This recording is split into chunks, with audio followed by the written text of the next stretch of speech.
Good morning, everyone, and welcome along to the Liverpool News Daily. I'm your host for today, Patrick Smith, and I'm joined by Thomas Beattie. Welcome along, everyone. We are live, as I said, on the Blood Red YouTube channel and Liverpool.com, Facebook and Twitter.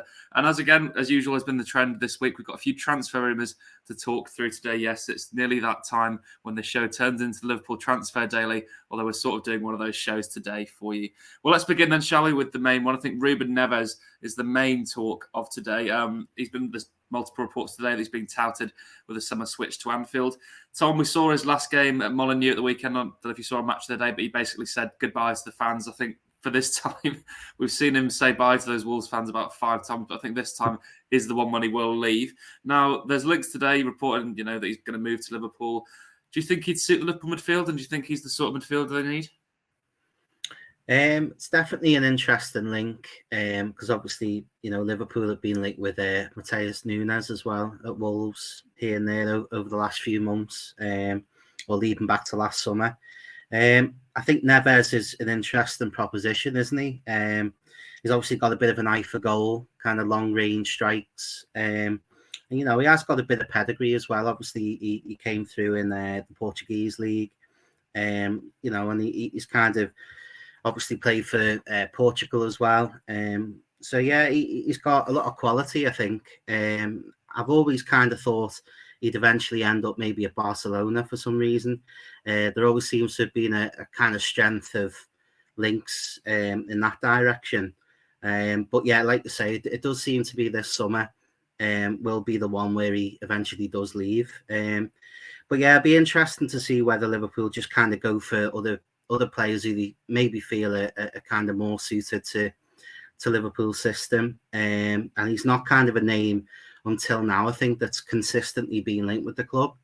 I think that's always a big sign for me. So the likes of Mason Mount, obviously Alexis Mac Allister, and Ryan Gravenberch, they've kind of been the standout names, I'd say, in recent times. But I think one kind of plus point, if you like, is that the club haven't come out and said we're not interested in him, which they have done with quite a few players, including Agati at Sporting Lisbon. So, yeah, it's one that's kind of, he's kind of up for grabs, I think, this summer. And, yeah, potentially he might be kind of second or third on the list, I'd imagine, in terms of candidates to kind of fill those roles with the amount of midfielders who are leaving the club.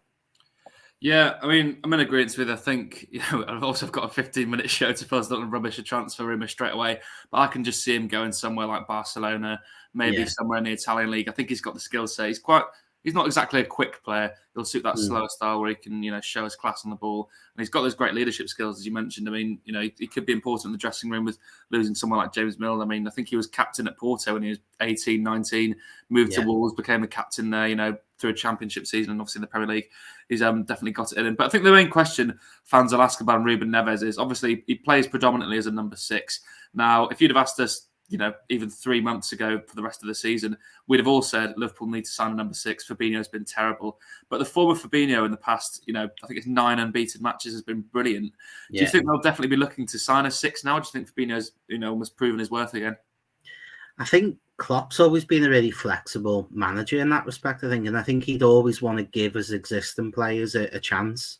He showed that with Curtis Jones, I think, in the past 9 games as well. There's always that opportunity for players to kind of stake their claim. It was very concerning, I think, his form early in the season, Fabinho. There are a lot of warning signs. He just kind of looked as though he was just a little bit leggy. Maybe all the minutes it had kind of caught up with him. Yeah. I know there was a report at the start of the season where someone had tallied up the amount of minutes he'd actually played in his career. And it was the equivalent to kind of a 34-year-old footballer. So it kind of shows you in a way, the amount of work he has done for Jurgen Klopp. And he has really been a mainstay in this successful side. But like you say, I mean, there isn't any sentiment in football. And I think sometimes you do have to move on. And so, like you say, maybe a couple of months ago, I would have definitely said he would be a player we'd be moving on. But yeah, he has kind of put that seed of doubt in my mind, definitely. And I think he will have done with the manager as well. Because he has, improved in the sense that I think he's kind of got half the workload in a way, with Trent being sort of more advanced in a central role now. So yeah, he seems to have really adapted to that well, and it does show his quality as well. Not every player can adapt to different kind of tactical situations, if you like. So, he's done that really well. I'd still be kind of looking for a number 6, to be honest with you, and maybe almost take a big chunk of minutes off Fabinho to kind of maximise what he can give you. But I think it all depends on what bids come in the summer as well. If a club is willing to pay over the odds for him, maybe Klopp would be tempted to cash in, with him being, I think he's 29, turning 30. So there's always that opportunity, I think, at that age to maybe have a look at something. And, that might be the case with Fabinho, I think. Yeah, probably a last chance to cash in at 29, I think, before the price tag starts to deteriorate. But it's a good point you make about Trent sort of taking some of the workload off him during matches because, Trent's new role in midfield does help Fabinho out. And I think another huge help for him was having Stefan Bajcetic come through and take some minutes off him because, I was very critical of Fabinho for the majority of the season. I think he's been very poor at times. But then again, he's played 60-odd matches last season, straight into this one in a struggling midfield. I mean, he sort of became a scapegoat, didn't he, for the midfield's woeful performances. But I'm not entirely sure they'll focus on signing a number 6. And as I think one of the comments suggests here, Neves is an Alonso type number 6.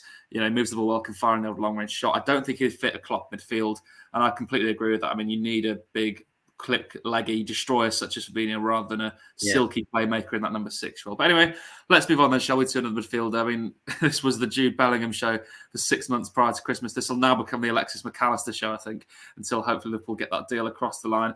But Roberto De Zerbi has been in his press conference, I think, yesterday, and he's admitted that he'll hold no grudges if either Alexis Mac Allister or Moises Caicedo departed the club this summer. Now, Tom, that's quite an interesting quote from him. He's basically admitting that the pair are going to leave, I think, in short terms. But as for Alexis Mac Allister, I mean, there's heavy links with Liverpool. Do you think they'll get this one over the line? I actually do with this one. I think all the kind of signs are there now that Liverpool are going to get this one over the line. There have been reports this week, obviously, that I think Man City and Man United might be putting in late bids for him. But I think maybe he's a player who has decided that his future does lie at Liverpool, and that's always a massive thing for Klopp. We want a player to kind of go all in with the club, and whether you've got Champions League football or not is kind of immaterial for Klopp. So that's kind of the way he sells the club to them. I'm very confident that Liverpool are going to sign Alexis Mac Allister. And I think he'll make a real difference, I think, for Liverpool kind of overnight. I mean, we've seen his quality in the Premier League. He's got that experience. He really shone in the World Cup in a good team, but he was kind of carrying that team in a sense of the running side of it. And he was very kind of selfless in that team as well. He played a different role to the one he plays at Brighton. So he showed that flexibility as well. And I think that'll be a real asset to Klopp. But yeah, I'll be really excited if we do get this one over the line. I think it's exactly what Liverpool need.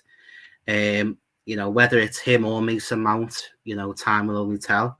But it's a good sign there that De Zerbi, possibly will be willing to cash in on him. The thing with Brighton's situation, they've done really well this season.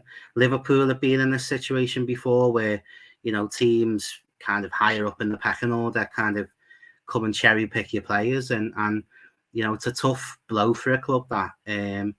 So I do have sympathy there, but ultimately football, business and money talks, doesn't it? And I think Mac Allister, that deal does look like it's inevitable that eventually he will leave Brighton. Yeah, couldn't agree more, mate. I think it's a similar situation. Actually, I saw someone comparing it to that Southampton side that Liverpool raided. I mean, obviously, De Zerbi there in his press conferences effectively said goodbye to Mac Allister and Caicedo. It's Brighton's last home match. I think it's tonight, isn't it? They play Man City. So that'll be the last home match. It'll be interesting to see, the goodbye that Mac Allister and even Caicedo say to the fans there. You can sometimes tell, can't you? They might have a tear in their eye or look more emotional than usual. But hopefully for your sake, Tom, as well, that Mac Allister comes because you've got the Alexis beard down to a T. According to one of our comments, you can be the man to report on that one. But anyway, let's move on then to our last transfer, and maybe a more exciting one, maybe a more obscure one that people won't have heard of as much. It's Micky van de Ven. He's a 22-year-old Dutch centre-half, plays for Wolfsburg. looks a very exciting player, Tom, doesn't he? I mean, the links with him today, he looks like he could be the perfect mould for this new left-sided centre-half at Liverpool, doesn't he? Yeah, absolutely. I mean, in the last few weeks, we've kind of seen that change in our centre-backs have to play, essentially. And I think you do need a bit of pace, I think, to cover for our full-backs at the moment, with the kind of tweak to our system. And I think with Micky van der Ven, I mean, I haven't seen a great deal of him, but what I have seen of him is obviously the clip that's gone around on social media lately, which, kind of shows him, I think, running quicker than I've ever seen a footballer run, to be honest with you. The goalkeeper was right outside of his box. He'd obviously gone down for a corner. And Van der Ven kind of runs the whole length of the field, basically, and stops the ball going in. So that kind of shows what sort of defender he is, really. He's someone who can put himself on the line, put his body on the line. And that's maybe what Liverpool need. And I think the link with a Wolfsburg player is maybe inevitable as well, with Jorg Schmadtke possibly coming in as well on a short-term basis. So maybe people are putting 2 and 2 together in that respect. But, it does seem to tick a lot of boxes for Liverpool, to be fair. Yeah, I mean, it's all aligning, isn't it, with Schmadtke looking set, well, not set, but closer to joining on a short-term basis at the moment for Liverpool as the new sporting director. I think Van der Ven would definitely be one that he'll bring along. As you say there, this new formation Liverpool have adopted, they definitely need, I think, a left-footed, left-hand side defender to sort of switch to this 3 at the back. And I think Robertson, as brilliant as he's been, he's not exactly suited to playing in that sort of centre-half role, whereas Van der Ven, there's Gonzalo Inacio of Sporting Lisbon, both players really quick, left-footed, big and strong, not afraid of a tackle. Could be an absolutely brilliant move for them. But then just on that, I mentioned Andy Robertson there. There's a very tentative transfer rumour come back today. It's from the Daily Mail, so take it with a real pinch of salt because they're not exactly the most reliable source, shall we say. But Real Madrid have apparently put in a 40 million bid for Andy Robertson. Now, hypothetically, Tom, obviously we're being hypothetical here, I don't think Liverpool would look to sell him. Do you think it's an offer you'd listen to? He's getting on a bit. If this new formation doesn't exactly suit him, would you listen to the offer at all? If it was me now, I think that you've got to have them culture setters at a club, haven't you? And I think that you're already losing a couple of them in James Milner and obviously Roberto Fabinho this summer. I think there's the leadership group at Liverpool as well, where they basically share the captaincy in a sense. So you've got Jordan Henderson, Robertson, used to be Milner, Trent, I think, is in there as well.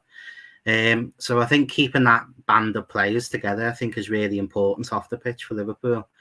To be honest with you, unless it was an extortionate fee, I really wouldn't consider selling them. Obviously, like you say, we've took that bit of a change towards a new formation in recent weeks. But Robertson, he has showed that he is competent, at least in that position.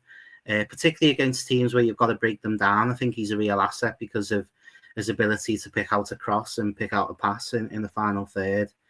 So he's definitely someone I'd be keeping around the place. Whether the club see it differently with his age, I think only time will tell. It would obviously be a profit on the money we paid for him. I think back in, 2017. So we've definitely got our money's worth out of him. But I'd be really sad to see him go. He's a real favourite of mine.